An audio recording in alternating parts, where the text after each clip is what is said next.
Voter ID create చేయాలా? ముందుగా account అవసరం. ఈ వీడియోలో స్టెప్ బై స్టెప్ ప్రాసెస్ చూద్దాం. మొదటగా బ్రౌజర్లో ఎన్విఎస్పి అని టైప్ చేసి సెర్చ్ చేయండి. ఫస్ట్ వెబ్సైట్ మీద క్లిక్ చేయండి. ఇప్పుడు సైన్ అప్ బటన్ మీద క్లిక్ చేయండి. అక్కడ మీ mobile number, email ID enter చేయాలి. క్యాప్చా కోడ్ ఎంటర్ చేసి మొబైల్ మరియు మెయిల్కు వచ్చిన ఓటీపీలు ఎంటర్ చేయండి.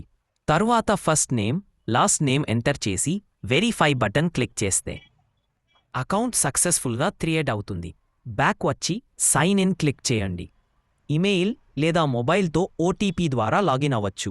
లాగిన్ అయిన తర్వాత కొత్త ఓటర్ ఐడి కోసం application, download, correction, mobile number link లాంటి సేవలు అందుబాటులో ఉంటాయి. మిత్రులారా, ఓటర్ ఐడి కోసం అకౌంట్ ఎలా క్రియేట్ చేయాలో ఈ వీడియోలో చూపించాం. డౌట్స్ ఉంటే కామెంట్ చేయండి. లైక్ అండ్ సబ్స్క్రైబ్ చేయండి. జై హింద్.